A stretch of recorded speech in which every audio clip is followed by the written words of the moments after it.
Hi. Corona ആയതുകൊണ്ട് കുറേ നാൾ പുറത്തേക്കൊന്നും ഇറങ്ങാതെ ആദ്യമായിട്ട് ഞങ്ങൾ പുറത്തേക്ക് ഇറങ്ങുന്ന ഒരു ട്രിപ്പാണിത്.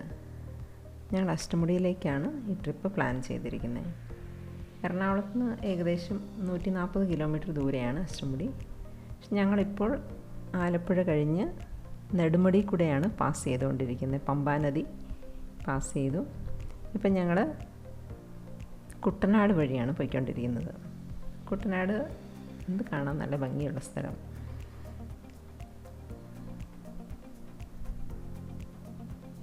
നിറയെ പാടങ്ങളും വെള്ളവും തെങ്ങും ഒക്കെ നിറഞ്ഞ് നല്ല ഭംഗിയുള്ള റോഡാണ്.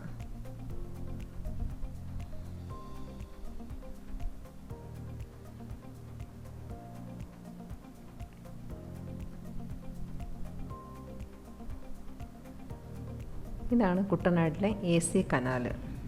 ഇത് ആലപ്പുഴ ചങ്ങനാശ്ശേരി റോഡിൽ കൂടെ പോകുന്ന റോഡ് സൈഡിൽ, അതായത് ഹൈവേയുടെ സൈഡിൽ കൂടെ പോകുന്ന AC കനാലാണിത്. ഇതിൽ കൂടെ നമുക്ക് ഉണ്ട് താറാവ് വളർത്തലും വലയിട്ടിട്ട് താറാവ് വളർത്തുന്നുണ്ട് ആൾക്കാർ. ഇതിൻ്റെ അകത്തൂടെ ഈ കനാലിൽ കൂടെ ബോട്ട് സർവീസും ഉള്ളതാണ്. ഈ കനാലിൻ്റെ അക്കരെ നമ്മൾ കുറേ വീടുകൾ കാണാം. ത്രൂ ഔട്ട് വീടുകളാണ്. ഈ കനാലിൻ്റെ അകത്ത് നമുക്ക് ഇടയ്ക്കിടയ്ക്ക് ഇതുപോലത്തെ പാലങ്ങൾ കാണാം. ഓവർ ബ്രിഡ്ജ് കണ്ടോ? ഈ പാലങ്ങൾ പൊക്കി പണിതിരിക്കുന്നത് എന്നുവെച്ചാൽ ഇതിൻ്റെ അടിയിൽ കൂടെ നമുക്ക് ബോട്ട് സർവീസ് പോകാനുള്ളത് കൊണ്ടാണ്, ചരക്ക് തോണികൾ പോകുന്നതുകൊണ്ടാണ് ഈ പാലങ്ങൾ ഇത്ര പൊക്കി പണിതിരിക്കുന്നത്.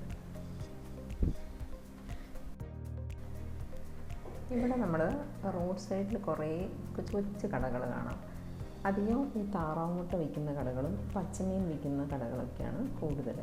അതായത് യാത്രക്കാരെ എയിം ചെയ്തിട്ടുള്ള കടകളാണ് കൂടുതലും. ഇതുണ്ടോ, നമുക്ക് ചരക്ക് കൊണ്ടുപോകുന്ന തോണികളൊക്കെയാണ്. വലിയ തോണിയിൽ ചരക്ക് കൊണ്ടുപോകുന്നത് കാണാം ഇതിൻ്റെ അകത്തൂടെ.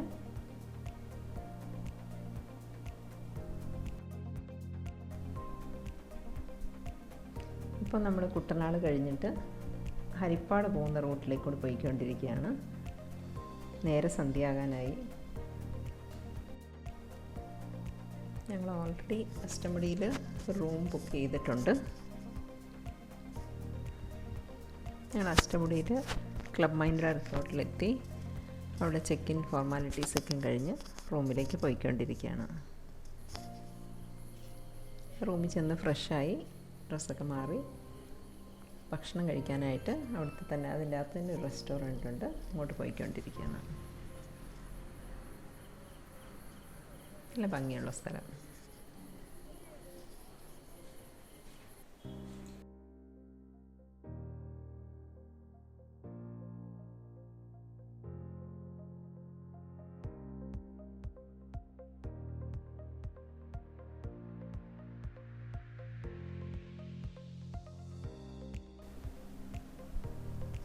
നല്ല നീറ്റായിട്ട് അറേഞ്ച് ചെയ്തിരിക്കുന്ന ഹോട്ടലാണ്. ഭക്ഷണമാണെങ്കിലും നമുക്ക് ബഫേ വേണമെങ്കിൽ അത് സെലക്ട് ചെയ്യാം. അലാക്കാട്ട ഉണ്ട്, ഓപ്ഷൻസ് ഉണ്ട്. അങ്ങനെ നല്ലൊരു ഡിന്നറൊക്കെ കഴിച്ച് തിരിച്ച് പോയിക്കൊണ്ടിരിക്കുന്ന വഴിക്ക് കാണുന്ന ഒരു ഇൻട്രസ്റ്റിംഗ് കാഴ്ചയായിരുന്നു. ലൈറ്റിൻ്റെ ചുറ്റിനും കുറേ വെളുത്ത ഈയാമ്പാറ്റകൾ നിറച്ചും ഇങ്ങനെ പറന്ന് നടക്കുന്നത് ഭയങ്കര ഒരു ഇൻട്രസ്റ്റിംഗ് ആയിട്ട് തോന്നി. അത് കഴിഞ്ഞ് ഞങ്ങൾ തിരിച്ച് റൂമിലേക്ക് വന്നു. ഇതാണ് ഞങ്ങൾ എടുത്തിരുന്ന സ്റ്റുഡിയോ റൂം. ഇതിന് ബാൽക്കണി ഉണ്ട്. ശേഷം പിള്ളേരെല്ലാം ഉറങ്ങാനുള്ള പുറപ്പാടിലാണ്. അത്യാവശ്യം നമുക്ക് വേണമെങ്കിൽ ഒന്ന് ചെറുതായിട്ട് കുക്ക് ചെയ്യണമെന്നുണ്ടെങ്കിൽ ഒരു ചെറിയൊരു കുക്കിംഗ് ഏരിയയും ഉണ്ട്. അങ്ങനെ അന്ന് രാത്രി നീറ്റായിട്ട് കിടന്നുറങ്ങി. രാവിലെ എണീറ്റപ്പോൾ ഞങ്ങൾ കാണുന്ന കാഴ്ചയാണ്, ബാൽക്കണി കൂടെയുള്ള കാഴ്ചയാണിത്.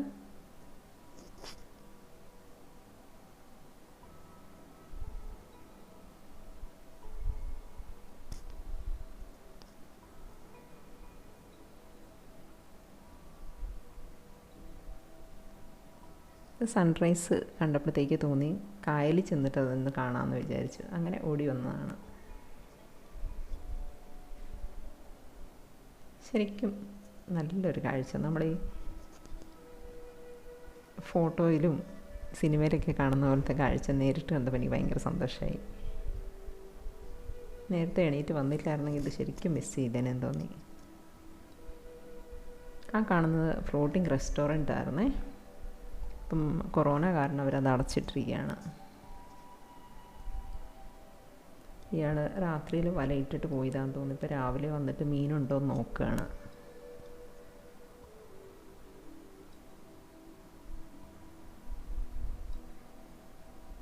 അങ്ങ് ദൂരെ കാണുന്നത് ചീനവലയാണ്. മീൻ പിടിക്കാൻ വേണ്ടി ചീനവല ഇട്ടിരിക്കുന്നു.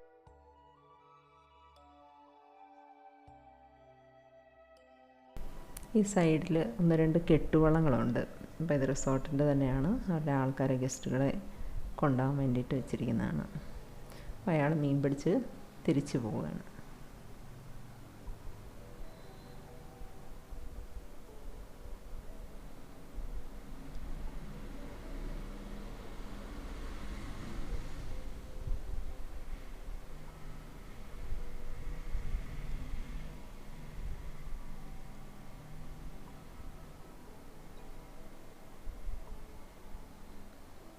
ഇതാണ് റിസോർട്ടിൻ്റെ മറ്റേ ഏരിയകൾ. അപ്പോൾ ഞങ്ങൾ എന്തായാലും രാവിലെ എണീറ്റതല്ലേ, അപ്പം ചുറ്റിനും നടന്നൊന്ന് റിസോർട്ടെല്ലാം ഒന്ന് കാണാമെന്ന് വിചാരിച്ചു.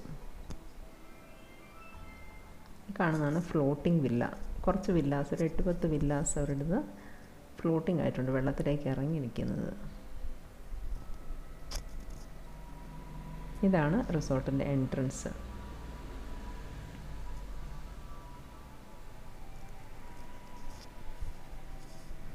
രാവിലെ ആൾക്കാരേക്ക് നടക്കാൻ ഇറങ്ങിയിട്ടുണ്ട്. ഇതാണ് റിസപ്ഷൻ. ഇന്നലെ ഞങ്ങൾ വന്ന് രാത്രിയിൽ ചെക്ക് ഇൻ ചെയ്തതും ഭക്ഷണം കഴിച്ചതൊക്കെ ഇവിടെ റിസപ്ഷനും റെസ്റ്റോറൻറ്റുമാണത്. ചുറ്റും നോക്കി എല്ലായിടത്തും നിറയെ പച്ചപ്പാണ്, നിറയെ മരങ്ങളാണ് ഇവിടെ. അങ്ങ് താഴെ കാണുന്നതാണ് അഷ്ടമുടി കായൽ. അവിടെ മീൻ പിടിക്കാനായിട്ട് ചീനവല ഇട്ട് വെച്ചിരിക്കുന്നതാണ്.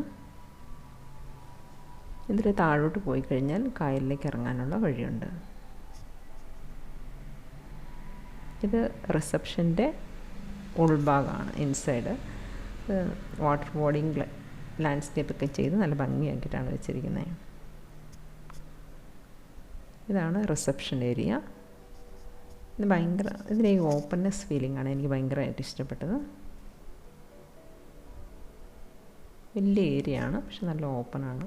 ഇത് ആ റെസ്റ്റോറൻറ്റിൻ്റെ ഔട്ട്ഡോർ റെസ്റ്റോറൻറ്റാണ്. റെസ്റ്റോറൻറ്റിൻ്റെ തന്നെ ഭാഗമാണ്. പുറത്തിരുന്ന് ഭക്ഷണം കഴിക്കണമെങ്കിൽ അവിടെ ഇരുന്ന് കഴിക്കാവുന്നതാണ്.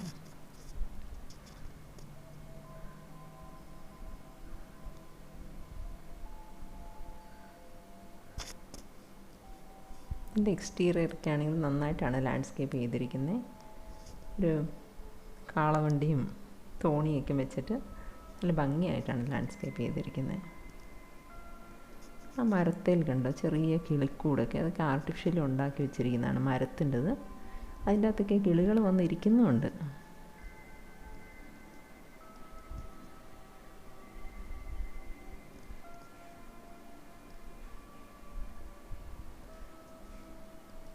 ഇത് നമ്മൾ റൂമിലേക്ക് പോകുന്ന വഴിയാണ്. ശരിക്കും ഒരു കാടിൻ്റെ പ്രതീതിയാണ്, നിറച്ചും മരങ്ങളൊക്കെ ആയിട്ട്.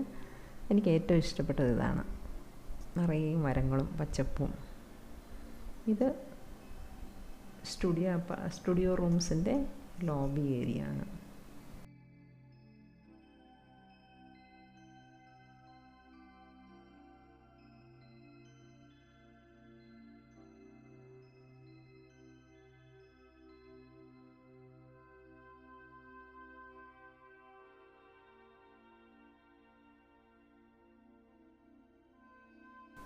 ഇതിൻ്റെ ഫ്രണ്ടിൽ നല്ലൊരു സ്വിമ്മിങ് പൂളുണ്ട്. പക്ഷേ ഇപ്പോൾ കൊറോണ കാലം ആയതുകൊണ്ട് വെള്ളമൊന്നും നിറച്ചിട്ടില്ല, കുറച്ച് വെള്ളമേ ഉള്ളൂ. ഈ ബിൽഡിംഗ് കണ്ടോ, കേർവ് ഷേപ്പിലാണ് ഇത് ബിൽഡിംഗ് ചെയ്തിരിക്കുന്നത്.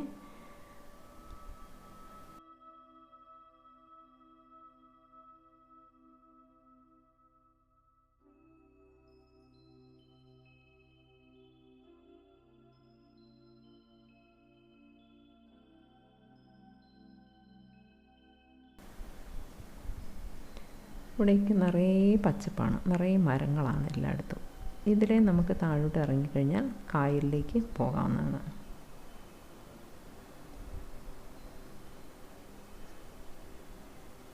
നിറയെ ഇല്ലിയൊക്കെ വെച്ചിട്ടുണ്ട് ഇവിടെ. നല്ല തണുപ്പാണ് അതുകൊണ്ട് ഇവിടെ. ഞാൻ താഴോട്ട് ഇറങ്ങിക്കഴിഞ്ഞാൽ അവിടെ പിള്ളേരുടെ പ്ലേ ഏരിയ ഉണ്ട്. കുറച്ച് അഡ്വഞ്ചറസ് ഐറ്റംസൊക്കെ വെച്ചിട്ടുണ്ട് പിള്ളേർക്ക് കളിക്കാനായിട്ട്. അതിന് താഴെ കാണുന്നതാണ് ഫ്ലോട്ടിംഗ് വില്ലാസ്.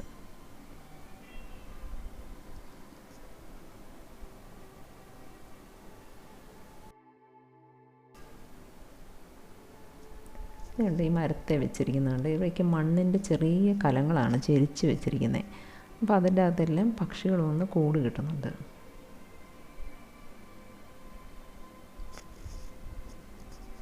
ഇതൊക്കെ ഫ്ലോട്ടിംഗ് വില്ലാസാണ്.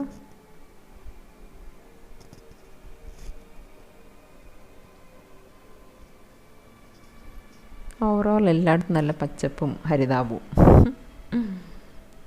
ആ വില്ലാസിൻ്റെ ബാൽക്കണിയിൽ നിന്നാൽ നല്ല വ്യൂ ആണ് കേട്ടോ. അവിടെ നിന്ന് ചൂണ്ടയിട്ട് മീൻ പിടിക്കണമെങ്കിൽ പിടിക്കാം. ഇത് സ്പീഡ് ബോട്ടാണ്. ഇവരുടെ റിസോർട്ടിൻ്റെ തന്നെ സ്പീഡ് ബോട്ടാണ്. നമ്മൾ ഇവിടെ നിൽക്കുന്ന ഗസ്റ്റുകളെ അടുത്തുള്ള ദ്വീപുകളിലെല്ലാം കാണിക്കാൻ കൊണ്ടുപോയിട്ട് തിരിച്ചു കൊണ്ടിരുന്നു. ഉച്ച കഴിഞ്ഞപ്പോൾ ഞങ്ങൾ മൺട്രോ തുരുത്ത് കാണാനായിട്ട് ഇറങ്ങി. ഇപ്പം ഞങ്ങൾ നിൽക്കുന്നത് ഒരു ജങ്കാറിലാണ്. ഞങ്ങൾ വന്നപ്പോഴത്തേക്കും ജങ്കാർ പുറപ്പെടാനായിട്ട് റെഡിയായി നിൽക്കുകയായിരുന്നു. ഓടി വന്ന് ഞങ്ങൾ കയറുകയാണ് ചെയ്തത്. ഈ ജങ്കാറിനകത്ത് ഞങ്ങൾ മാത്രമല്ല, ഞങ്ങളുടെ വണ്ടിയും ഞങ്ങളുടെ കൂടെ കുറേ യാത്രക്കാരും അവരുടെ വണ്ടികളും ഒക്കെ ഉണ്ട്. ഇതിപ്പോൾ ഈ പുഴയുടെ അക്കരെയാണ് മൺട്രോ തുരുത്തുള്ളത്. മൺട്രോ ഐലൻഡ് എന്ന് പറയും. ഓക്കെ, നമ്മൾ കരുനാഗപ്പള്ളി ഭാഗത്തുനിന്ന് വരുമ്പം ഇത് നമുക്ക് പാലമില്ല ഈ പുഴ കടന്ന് അക്കരെ പോകാനായിട്ട്. അപ്പോൾ ഈ ജങ്കാറ് കയറി വേണം പോകാനായിട്ട്. ഇത് കല്ലട റിവർ എന്ന് പറയുന്നതിന്, കല്ലട ആറ്. പക്ഷെ അങ്ങ് ദൂരെ നമ്മൾ കണ്ടായിരുന്നു. ഇപ്പം ഒരു റെയിൽവേ പാലമുണ്ട് ഇവിടെ. മൺട്രോ തുരുത്തിൻ്റെ അകത്ത് ഒരു റെയിൽവേ സ്റ്റേഷനുമുണ്ട്. ഈ മൺട്രോ തുരുത്ത് എന്ന് പറയുന്നത് 8 ചെറിയ ചെറിയ ദ്വീപുകൾ ചേർന്നിട്ടുള്ള ഒരു ഏരിയ ആണ്. നമ്മൾ കൊല്ലം ഭാഗത്തുനിന്നാണ് വരുന്നതെങ്കിൽ അവിടെ നിന്ന് ഒരു 25 കിലോമീറ്റർ ദൂരെയാണ് ഇത്. അവിടെ നിന്ന് നമുക്ക് ബസ് സർവീസുണ്ട്, റോഡുണ്ട്. ഇപ്പോൾ നമുക്ക് സ്വന്തം വണ്ടിയെ വേണമെങ്കിലും വരാവുന്നതാണ്. ഈ നമ്മൾ നിൽക്കുന്ന ഈ ജങ്കാർ ഉണ്ടാക്കിയിരിക്കുന്നത് എങ്ങനെയാണെന്ന് വെച്ച് കഴിഞ്ഞാൽ 2 ബോട്ടുകൾ താഴെ, വലിയ ബോട്ടുകൾ വെച്ചിട്ട് അതിൻ്റെ മേളിൽ പ്ലാറ്റ്ഫോം ഉണ്ടാക്കിയിട്ടാണ് ഈ ജങ്കാർ ഉണ്ടാക്കിയിരിക്കുന്നത്. എന്നിട്ട് ഇത് താഴെ കണ്ടോ, ഈ ബോട്ട് ഇങ്ങനെ ബോട്ട് വെച്ചിട്ട് അതിൻ്റെ അകത്ത് മോട്ടർ വെച്ചിട്ടുണ്ടാവും. എന്നിട്ട് ആ പ്ലാറ്റ്ഫോം, മേളിലെ പ്ലാറ്റ്ഫോമിൽ സൈഡിൽ ആൾക്കാർക്ക് ഇരിക്കാനുള്ള ഒരു ഏരിയ ഉണ്ടാവും. എന്നിട്ട് ഇപ്പുറം വണ്ടികളൊക്കെ കയറ്റി വെക്കാനുള്ള സൗകര്യം ഉണ്ടാവും. അങ്ങനെയാണ്. ഇവിടെ വന്നു കഴിയുമ്പോൾ ഇവരിതുപോലെ റാമ്പ് വെച്ച് തരും. അതിനെ കൂടെയാണ് വണ്ടി താഴോട്ട് ഇറക്കി കൊണ്ടുപോകുന്നത്.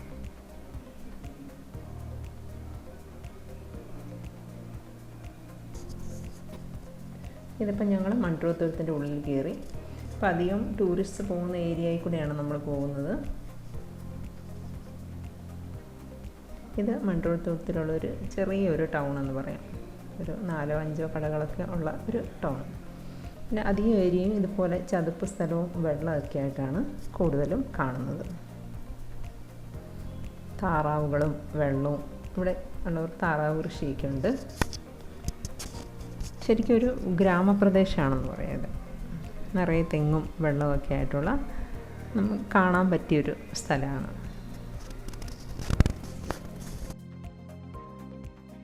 ഇവിടെ നിന്നാണ് നമ്മൾ ബോട്ടിങ് സ്റ്റാർട്ട് ചെയ്യുന്നത്.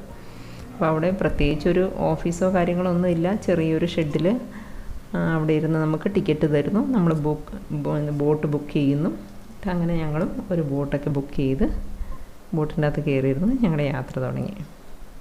ഇപ്പോൾ 1 മണിക്കൂറിന് 600 രൂപയാണ് ബോട്ടിൻ്റെ ചാർജ്. അപ്പോൾ നമ്മളൊരു ഫാമിലി ഒരു 6-7 പേര് ഒരുമിച്ച് വരുവാണെങ്കിൽ ഒരു ബോട്ടിലിരുന്ന് യാത്ര ചെയ്യാം, നല്ലതായിരിക്കും. അതിൽ കൂടുതൽ 2 മണിക്കൂറൊക്കെ വേണമെങ്കിൽ അങ്ങനെ നമുക്ക് എടുക്കാവുന്നതാണ്. ഇപ്പം നമ്മൾ ചെറിയ കനാലിൽ കൂടെയൊക്കെയാണ് യാത്ര ചെയ്യുന്നത്. എന്താ പറയുക, നല്ല ശാന്തസുന്ദരമായ സ്ഥലം. ഒരു ബഹളവും ഒച്ചയനക്കം ഒന്നും ഇല്ലാതെ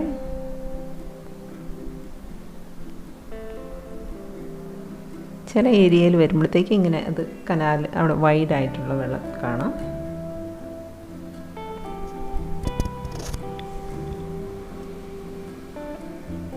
ഇവിടെ അധികം മീൻകെട്ടുകളാണ് സൈഡിൽ കാണുന്നത്. കണ്ടോ, അവിടെ അതൊക്കെ മീൻകെട്ടാണ്. അതിൻ്റെ അകത്ത് വെള്ളത്തിൽ ഇങ്ങനെ ഓക്സിജൻ കിട്ടാൻ വേണ്ടി, മീനുകൾക്ക് ഓക്സിജൻ കിട്ടാൻ വേണ്ടിയാണ് മോട്ടർ ഇങ്ങനെ റൺ ചെയ്തുകൊണ്ടിരിക്കുന്നത്.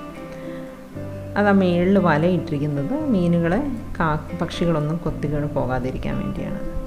ഇത് ഇടയ്ക്കിടയ്ക്ക് നമുക്കിങ്ങനെ ചെറിയ പാലങ്ങൾ കാണാം. അതായത് ഈ തുരുത്തിൻ്റെ അകത്ത് കനാൽ ക്രോസ് ചെയ്ത് അങ്ങോട്ടും ഇങ്ങോട്ടും പോകാൻ വേണ്ടിയിട്ട് അവർക്ക് വണ്ടികൾക്കൊക്കെ പാസ് ചെയ്യാനും ആൾക്കാർക്ക് പാസ് ചെയ്യാൻ വേണ്ടിയിട്ടുള്ള പാലമാണത്. അപ്പം ഞങ്ങൾ ആ പാലത്തിൻ്റെ അടിയിൽ കൂടെയാണ് ബോട്ടുകളൊക്കെ ഇങ്ങനെ പോകുന്നത്. ശരിക്കും ഇതൊക്കെ ഓരോ ആൾക്കാരുടെ പ്രോപ്പർട്ടിയാണെന്ന് പറഞ്ഞു സെപ്പറേറ്റ് ആയിട്ട്. പണ്ട് ഇവിടെ എല്ലാം നെൽകൃഷിയായിരുന്നു ഉണ്ടായിരുന്നത്. ഇത് ചിറ കെട്ടുന്നിരിക്കുന്നതാണ്. ഉപ്പുവെള്ളം, കുളം ഇങ്ങോട്ട് ഇടിഞ്ഞ് കായലും തമ്മിൽ, കനാലും കുളവും തമ്മിൽ ഇടിഞ്ഞ് പോകാതിരിക്കാൻ വേണ്ടി മുള വെച്ചിട്ട് അതിൻ്റെ ഉള്ളിൽ അവർ നെറ്റ് വിരിച്ചിട്ടാണ് ചെളി പിടിപ്പിച്ച് വെച്ചിരിക്കുന്നത്.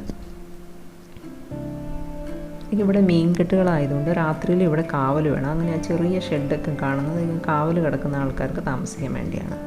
പണ്ടൊക്കെ ഇവിടെ നെൽകൃഷി ഉണ്ടായിരുന്നു പറഞ്ഞു, നല്ല നെൽകൃഷി ഉണ്ടായിരുന്നു. പക്ഷേ ഇപ്പം നെൽകൃഷി ലാഭകരമല്ലാതെ ആയിക്കഴിഞ്ഞപ്പോഴത്തേക്കുമാണ് ഇത് എല്ലാവരും പാടം ഉണ്ടായിരുന്നത് കുഴിച്ച് കുളമാക്കി എന്നിട്ട് അവിടെ മീൻ കൃഷി നടത്തുന്നത്.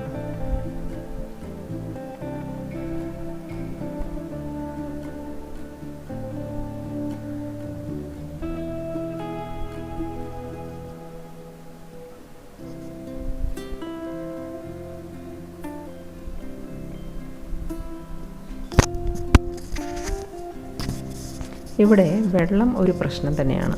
ഇവിടെ മഴക്കാലത്ത് മാത്രമേ ഇവിടെ നല്ല ശുദ്ധവെള്ളം കിട്ടുകയുള്ളൂ. വേനൽക്കാലത്ത് എപ്പോഴും ഉപ്പുവെള്ളമായിരിക്കും. അപ്പോൾ കൃഷി ചെയ്യാൻ അതൊരു ബുദ്ധിമുട്ടാണ്. ഇപ്പോൾ കല്ലടയാറിന് അവിടെ ഡാം വന്നതുകൊണ്ട് ഇപ്പം ഇങ്ങോട്ട് നല്ല വെള്ളം കിട്ടുന്നത് കുറവാണ്. അതുകൊണ്ടാണ് കൃഷി ചെയ്യാൻ ബുദ്ധിമുട്ട്. ഇവർ നമ്മളെപ്പോലെ വന്ന ടൂറിസ്റ്റാണ്.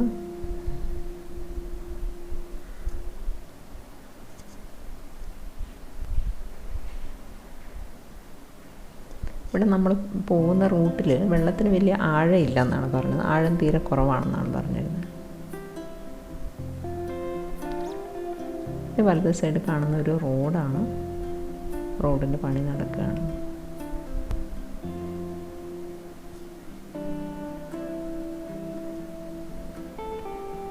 ശരിക്കും പച്ചപ്പും വെള്ളവും നാട്ടുമ്പുറമൊക്കെ ഇഷ്ടപ്പെടുന്നവർക്കാണെങ്കിൽ they will enjoy it.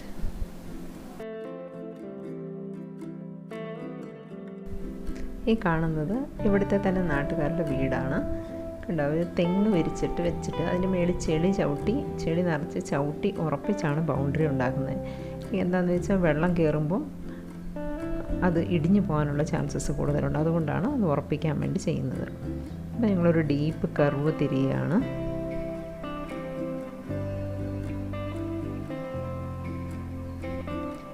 നല്ലൊരു എക്സ്പീരിയൻസ് ആണ്. ഇതിന് ഒരു പാലത്തിൻ്റെയും കൂടെ അടിയിൽ കൂടെ ഞങ്ങൾ പാസ് ചെയ്ത് പോവാണ്. ഈ പാലം കഴിഞ്ഞ് പിന്നെ നമ്മൾ ഒരു പുഴയിലേക്ക്, നമ്മുടെ കനാൽ യാത്ര കഴിഞ്ഞു നമ്മളൊരു പുഴയിലേക്കാണ് കയറുന്നത്.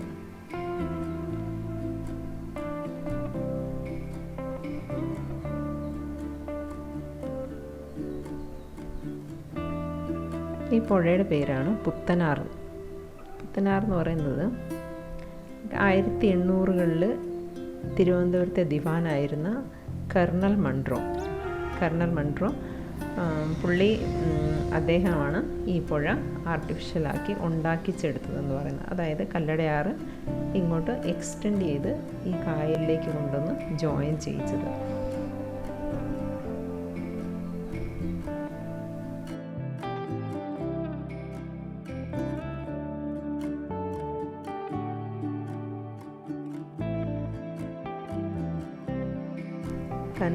കർണൽ മൺട്രോയ്ക്ക് അന്നത്തെ കാലത്ത് ഒരു സെമിനാർ തുടങ്ങാനായിട്ട് കിട്ടിയ ഏരിയ ആയിരുന്നു ഈ ദ്വീപ്.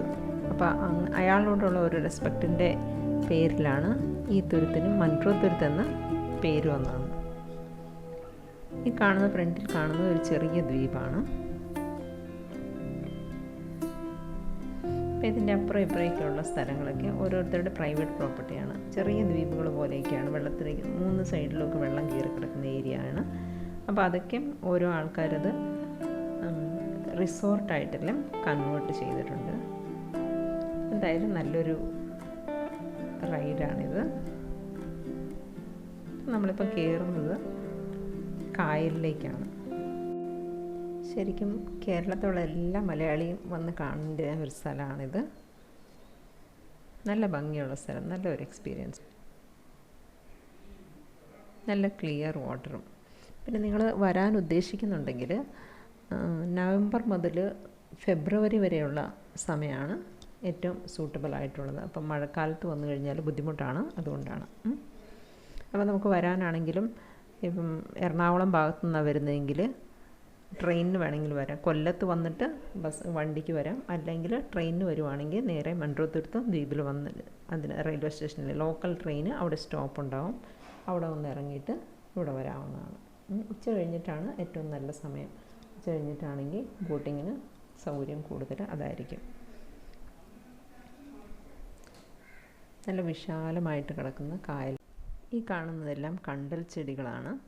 അത് നല്ല ഭംഗിയായിട്ട് ആർച്ച് ഷേപ്പിൽ കട്ട് ചെയ്ത് വെച്ചതാണെന്ന് തോന്നുന്നു. അപ്പോൾ അതിൻ്റെ അകത്തൂടെയാണ് നമ്മളിപ്പം ബോട്ടിൽ പോയിക്കൊണ്ടിരിക്കുന്നത്. ഈ ചുറ്റിനും ഇവിടെ നമുക്ക് കുറേ കണ്ടൽ കാടുകൾ കാണാൻ പറ്റും.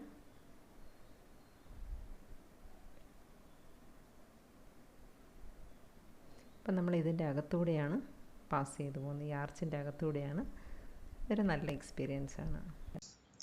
അപ്പോൾ സാധിക്കുന്നവരെല്ലാം ഈ മൺട്രോത്തുരുത്തി വരികയും ഈ ബോട്ട് യാത്ര ആസ്വദിക്കുകയും അതുപോലെ നമ്മുടെ വില്ലേജ് ടൂറിസത്തിന് ഒരു കൈത്താങ്ങാകുകയും ചെയ്യുക. ബൈ.